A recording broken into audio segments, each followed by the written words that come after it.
une anthologie des lectures des paroles de Dieu Tout-Puissant.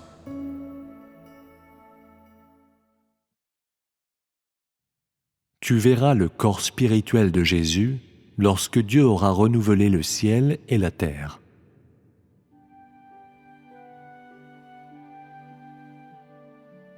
Veux-tu voir Jésus?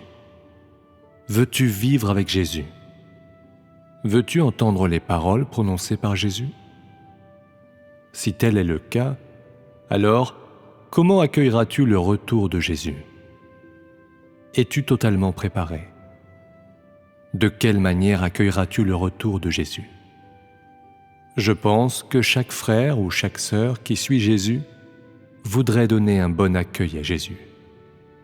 Mais vous êtes-vous demandé si vous allez vraiment reconnaître Jésus quand il reviendra? Comprendrez-vous vraiment tout ce qu'il dit? Accepterez-vous sans condition toute l'œuvre qu'il accomplit? Tous ceux qui ont lu la Bible sont au courant du retour de Jésus. Et tous ceux qui ont lu la Bible attentivement attendent sa venue. Vous êtes tous fixés sur l'arrivée de ce moment et votre sincérité est louable. Votre foi est vraiment enviable, mais vous rendez-vous compte que vous avez commis une grave erreur? De quelle manière Jésus reviendra-t-il? Vous croyez que Jésus reviendra sur une nuée blanche, mais je vous demande, à quoi renvoie cette nuée blanche? Avec tant de fidèles de Jésus qui attendent son retour, parmi lesquels descendra-t-il?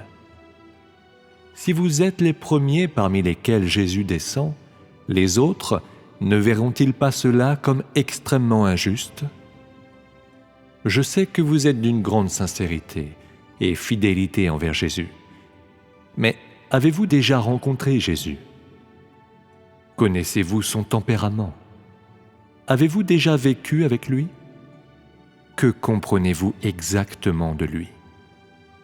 Certains diront que ces paroles les mettent dans une situation difficile. Ils diront « J'ai lu la Bible d'un couvert à l'autre tant de fois. Comment ne puis-je pas comprendre Jésus ?» Peu importe le tempérament de Jésus, je connais même la couleur des vêtements qu'il aimait porter. Ne me minimises-tu pas quand tu dis que je ne le comprends pas? Je suggère que tu ne discutes pas ces questions. Il est préférable de se calmer et d'échanger au sujet des questions suivantes. Tout d'abord, sais-tu ce qu'est la réalité et ce qu'est la théorie? Deuxièmement, sais-tu ce qu'est la conception et ce qu'est la vérité? Troisièmement, sais-tu ce qui est imaginé et ce qui est réel? Certaines personnes nient le fait qu'elles ne comprennent pas Jésus. Et pourtant, je dis que vous ne le comprenez pas du tout et ne comprenez pas une seule parole de Jésus. C'est parce que chacun de vous le suit à cause des récits de la Bible, à cause de ce qui a été dit par les autres. Vous n'avez jamais vu Jésus, encore moins vécu avec lui, et n'avez même pas été en sa compagnie pendant un court laps de temps. En tant que tel, votre compréhension de Jésus n'est-elle rien d'autre que de la théorie? N'est-elle pas dépourvue de réalité? Certaines personnes ont peut-être vu le portrait de Jésus ou personnellement visité la maison de Jésus. Certaines ont peut-être touché les vêtements de Jésus. Pourtant, la compréhension que tu as de lui est encore théorique et pas pratique. Même si tu as personnellement goûté à la nourriture mangée par Jésus. Quoi qu'il en soit, tu n'as jamais vu Jésus et tu n'as jamais été en sa compagnie sous forme charnelle. Et donc, ta compréhension de Jésus sera toujours une théorie vide qui est dépourvue de réalité. Peut-être que mes paroles ne t'intéressent guère, mais je te demande ceci.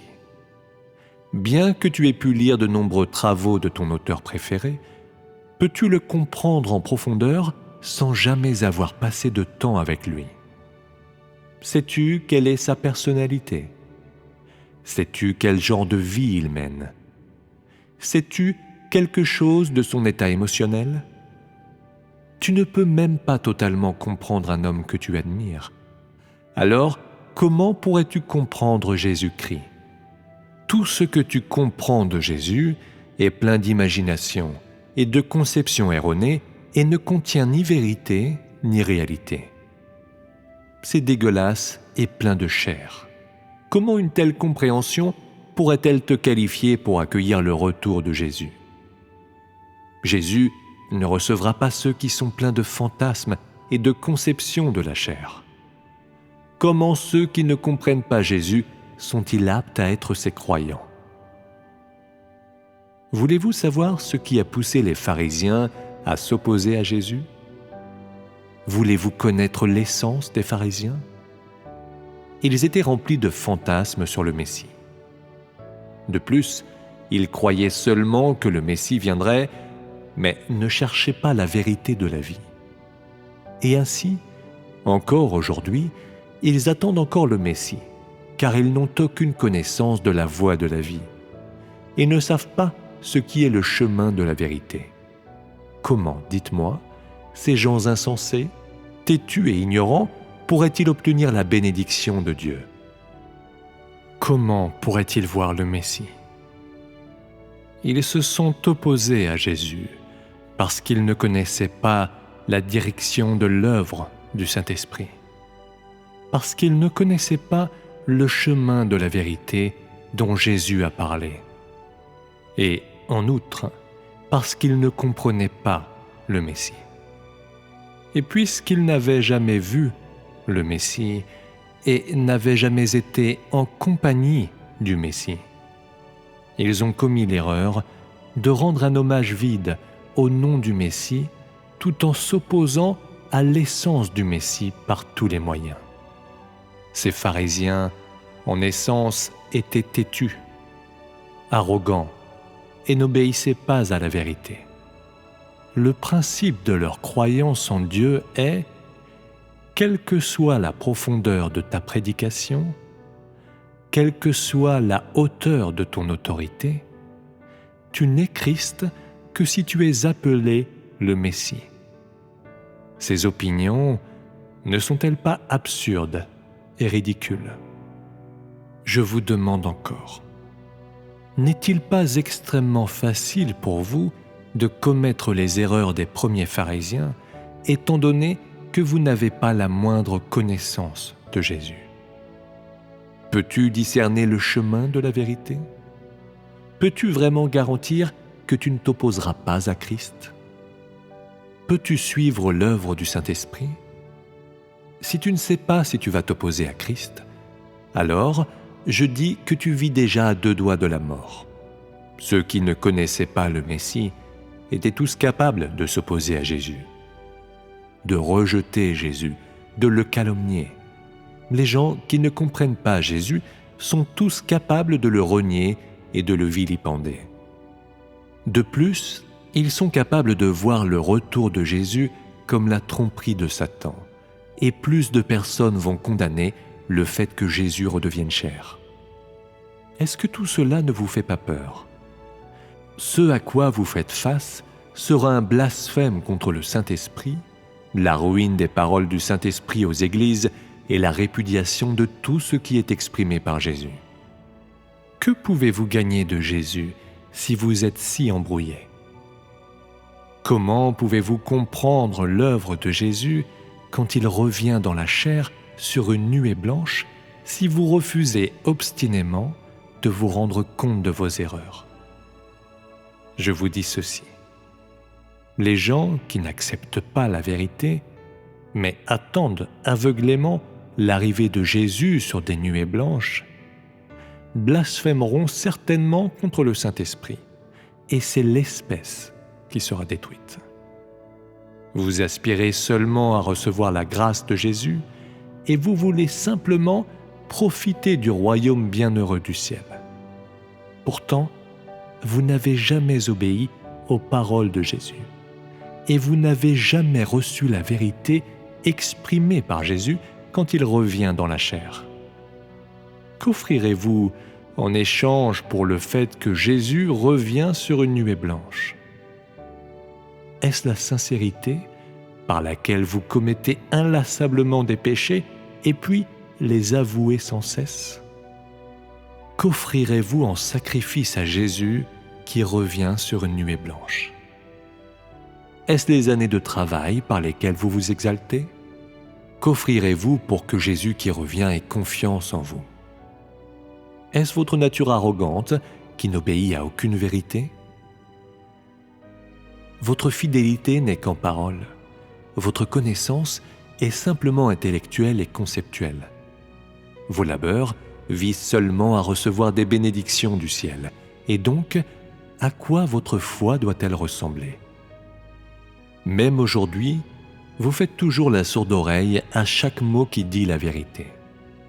Vous ne savez pas ce qu'est Dieu, vous ne savez pas ce qu'est Christ, vous ne savez pas comment craindre l'Éternel.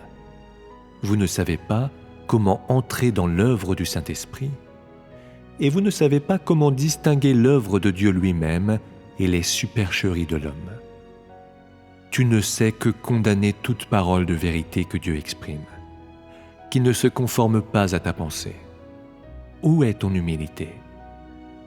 Où est ton obéissance? Où est ta fidélité? Où est ton désir de chercher la vérité? Où est ta révérence pour Dieu?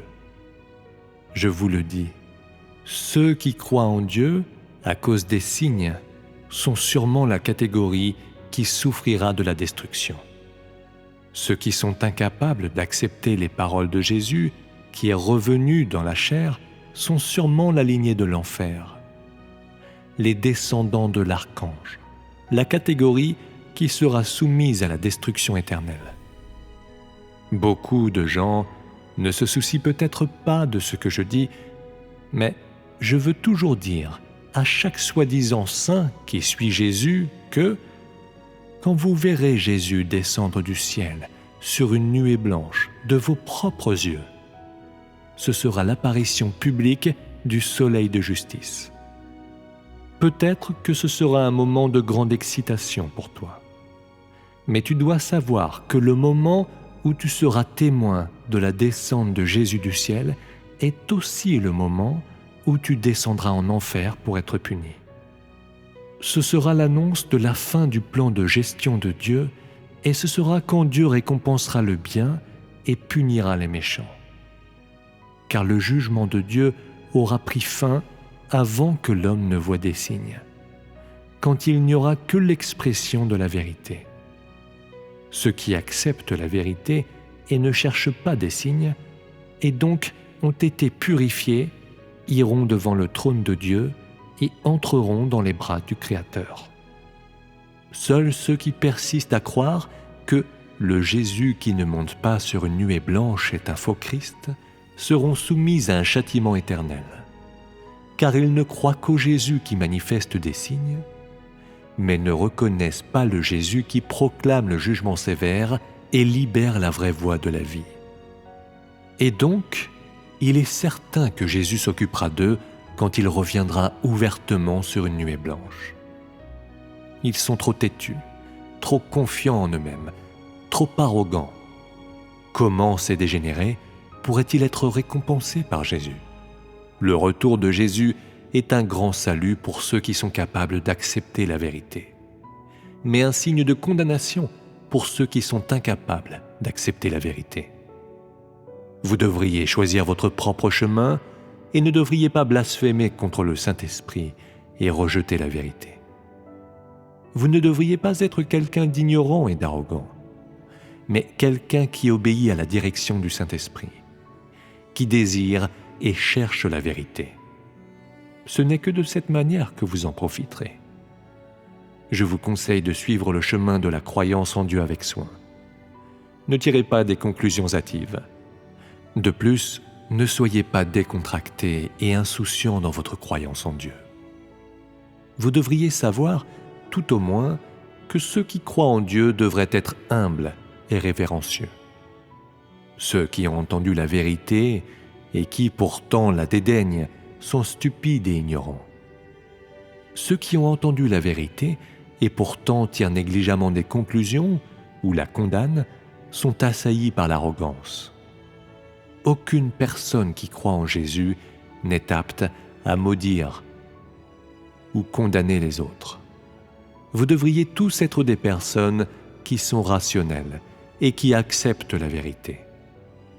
Peut-être, ayant entendu la voix de la vérité et lu la parole de la vie, que tu crois que seulement 1/10 de ces paroles est conforme à tes convictions et à la Bible, et que tu devrais continuer à chercher dans les paroles de ce 10 000.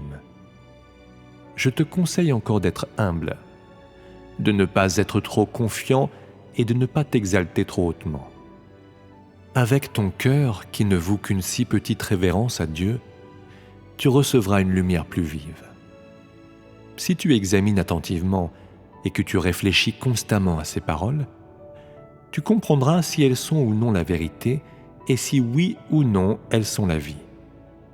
Peut-être, ayant seulement lu quelques phrases, que certaines personnes vont aveuglément condamner ces paroles, disant « ce n'est rien de plus qu'un éclairage du Saint-Esprit » ou « c'est un faux Christ venu pour tromper les gens ». Ceux qui disent de telles choses sont aveuglés par l'ignorance. Tu comprends trop peu de l'œuvre et de la sagesse de Dieu et je te conseille de recommencer à zéro. Vous ne devez pas aveuglément condamner les paroles exprimées par Dieu à cause de l'apparition de faux Christ au cours des derniers jours et ne pas être quelqu'un qui blasphème contre le Saint-Esprit parce que vous craignez d'être trompé. Ne serait-ce pas vraiment dommage? Si, après un examen approfondi, tu crois toujours que ces paroles ne sont pas la vérité, ne sont pas le chemin et ne sont pas l'expression de Dieu, alors tu seras finalement puni et sans bénédiction. Si tu ne peux pas accepter une telle vérité dite si ouvertement et si clairement, alors n'es-tu pas impropre au salut de Dieu? N'es-tu pas quelqu'un qui n'est pas assez chanceux pour se présenter à nouveau devant le trône de Dieu? Pense-y. Ne sois pas imprudent et impétueux, et ne prends pas la croyance en Dieu pour un jeu.